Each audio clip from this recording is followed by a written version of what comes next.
वाळवा तालुक्यातील बोरगाव येथे कृषी महर्षी आबासाहेब मोहिते संस्थापक पॅनलच्या जाहीर सभेला सभासदांचा उत्स्फूर्त प्रतिसाद मिळाला।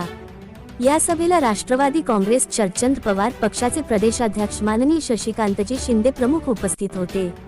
यावेळी त्यांनी संस्थापक पॅनलचे प्रमुख अविनाश मोहिते यांच्या कार्याचे कौतुक करत सभासदांना संस्थापक पॅनलला भरघोस मतांनी विजयी करण्याचे आवाहन केले। अरे काय गुलाम काय सगळे पिढ्या तुमच्या पाठीमागे राहिला।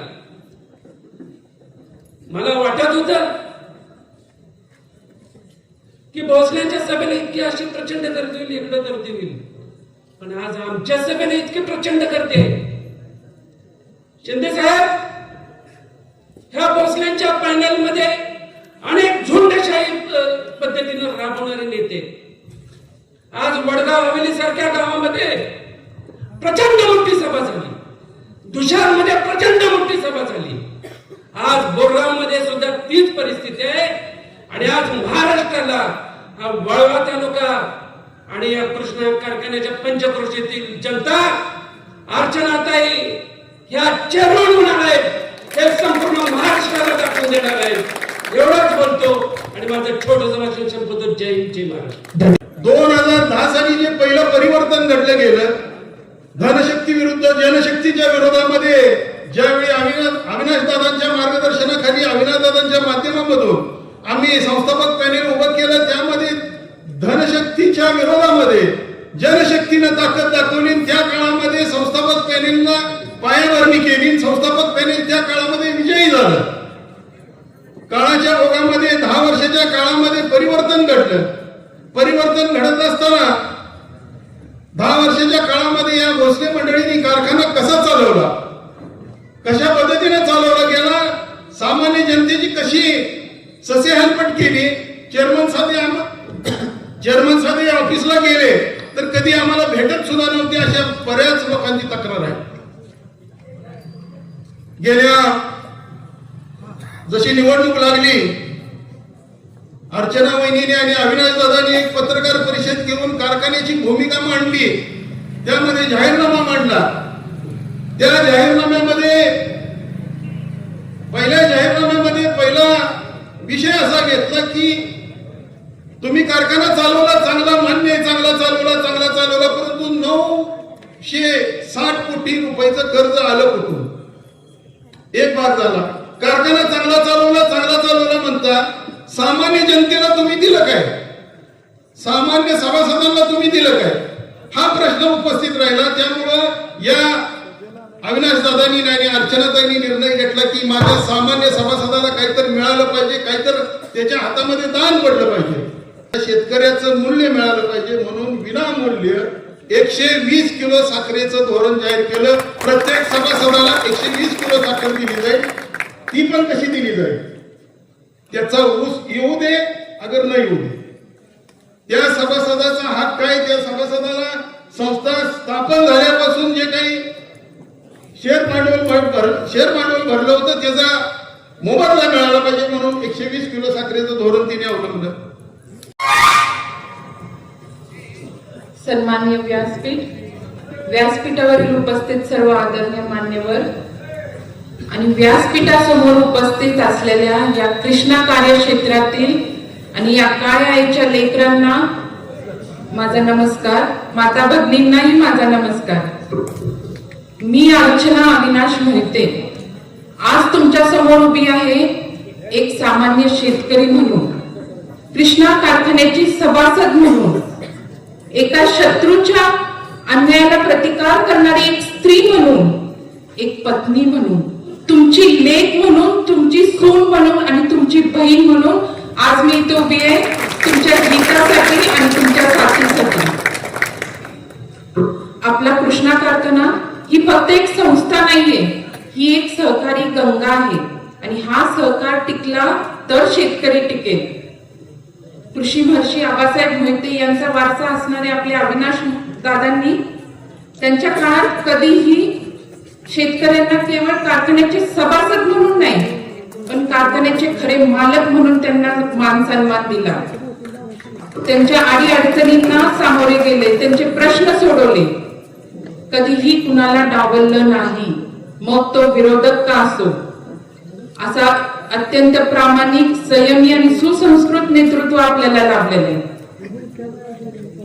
माझा नवरा आहे म्हणून मी त्यांचं कौतुक करत नाही, पण साहेब त्यांच्या प्रामाणिकपणाचा अनुभव तुम्हालाही आहे आणि इथं उपस्थित असलेल्या सगळ्यांनाही आहे.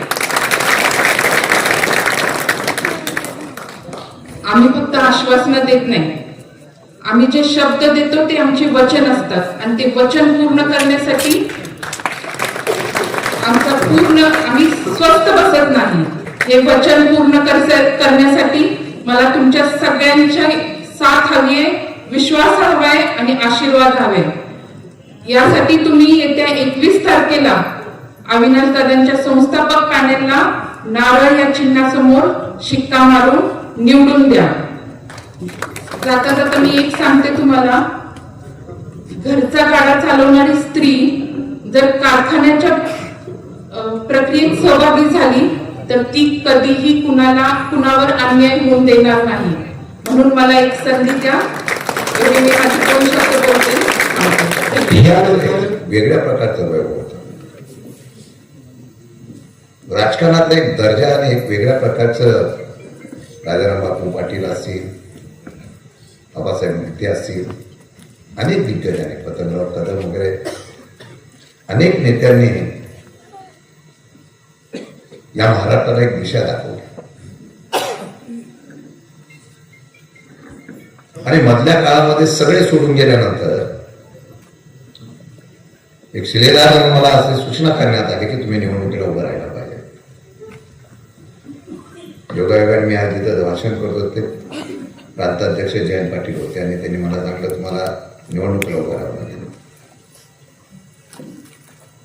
उभा राहिलो आणि उभा राहिल्यानंतर एक माणूस माझ्यासाठी कराड दक्षिणमध्ये फक्त पडत होता, तुझ्या बाबा होते. एक माणूस माझ्यासाठी दिवस रात्र पडत होता, त्याचं नाव होतं अविनाश मोहिते. अनेक लोक फुटली, पण आपल्या तब्येतीची तमा न बाळगता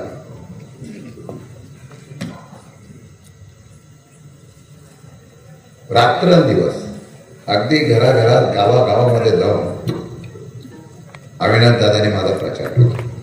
पण निस्वार्थपणाने सध्याच्या राजकारणामध्ये जी लोक काम करतात ना, ती हृदयामध्ये राहतात. आणि ती उतराई म्हणून हा शशिकांत शिंदे या संस्थापक पॅनलच्या प्रचाराला आलोय. ते फक्त अविनाश दादा. या प्रचाराच्या निमित्ताने बरेच रणधुमाळी सुरू झालेली आहे.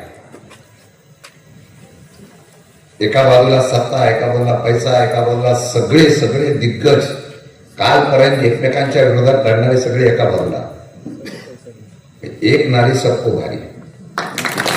पण आपल्या पतीच्या मागे सावित्री उभी राहिली ना, तशी अर्चनाताई आपल्या अविनाश मोहितेंच्या लढायला पण हिंमत लागते. ती पण कारखान्याची निवडणूक, ती पण सगळे एकत्र. कालपर्यंत पॅनल लढवणारे सगळे एकत्र झाले.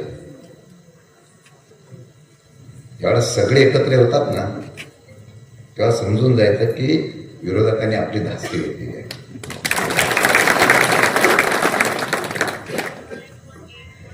प्रचारामध्ये बरेच आश्वासने दिली जातात. मी फरक फक्त सांगणार आहे.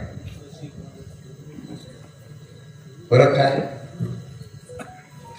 गेल्यानंतर भेटलं पाहिजे,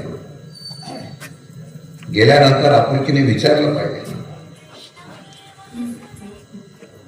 साखर दिली जाईल,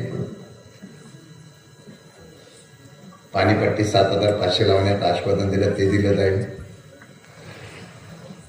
सगळे निर्णय होते की उद्याच्या निवडणुकीमध्ये या असलेल्या दुसऱ्या सहकारी साखर कारखान्याच्या निवडणुकीला एक इतिहासाचा होईल की